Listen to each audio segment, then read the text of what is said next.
Have you ever noticed yourself treating your child like an extension of yourself rather than as an individual?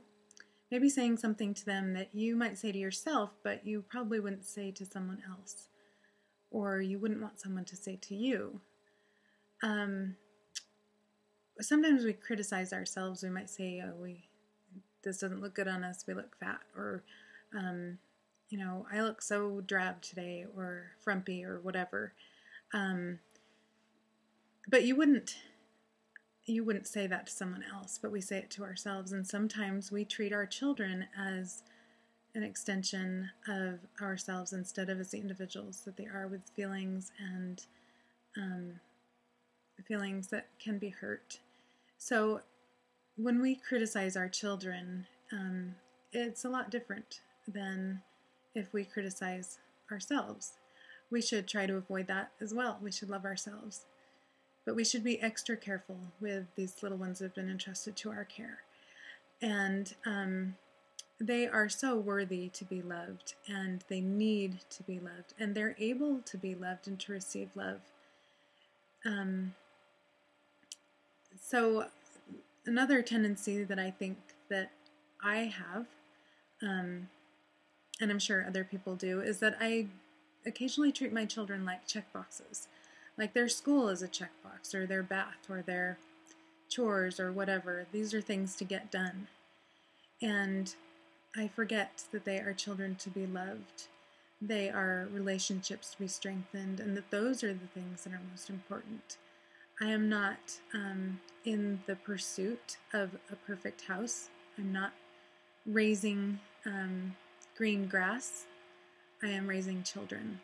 If they do something that wrecks the house, or they do something that kills the grass, or they do something that really ticks me off, that happens occasionally, what is my response going to be? Sometimes our perspective is the thing that needs to change. The lens through which we look at life often makes a huge difference in what we see, obviously, and what we get back, the investments that we make. So when we realize that our children are people to be loved, and relationships with them are to be strengthened, and they are the things that they are the people that we are raising, they are not checkboxes, then we're going to be a lot more successful and fulfilled and happy.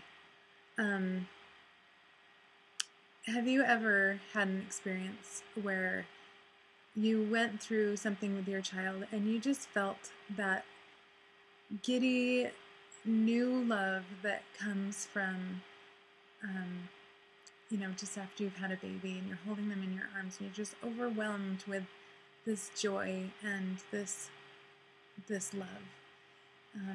It's like falling in love with a new baby all over again sometimes when we go through those experiences with our children, when they're riding a bike for the first time, or they're reading for the first time.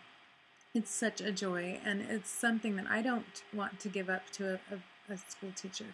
It's something that I want to go through with them. Now, as they learn and grow, and they have lots of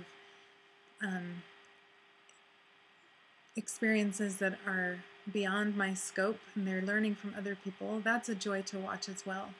But those early years, they need you, and they have these amazing milestones that are so amazing to be a part of. We can see their great worth, and we can see the potential that is in them. In fact, we sometimes only glimpse it, but Heavenly Father can help us to see it. He knows what's inside of them. They were His long before they were given to us to be ours for this time. And so if we ask Him for help to see their potential and their worth, then He can put that inside of our hearts and help us to raise that out of them, or to nurture that so it becomes what it's supposed to be inside of them, so it grows and swells and helps them to become. So each child is worthy to be loved, each child is different, and we'll talk about that in the next video. One last thing I wanted to add in this part is that if we're starting homeschooling and our children have already been to school, or they have had the school mindset as preschoolers, maybe they've gone to preschool, or they have seen older siblings go to school or other children go to school, and that has been on their radar, then sometimes it's hard to convince them that homeschooling is something that they want to do. And so I heard someone say that you need to romance them into homeschooling sometimes. And that is often the case. It's so much easier when you start from the beginning. And I'll acknowledge that right up front. I started from the beginning, and I'm so grateful that I had the opportunity, but I know that that's not the situation for everyone.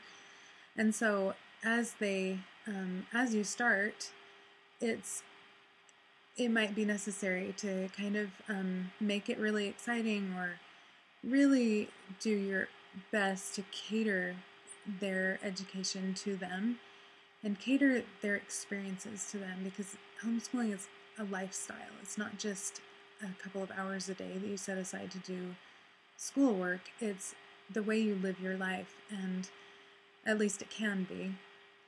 And so if you, as they say, romance your child into that, then you can win them over. You can help them to see the possibilities that there are in homeschooling and why you feel strongly about it.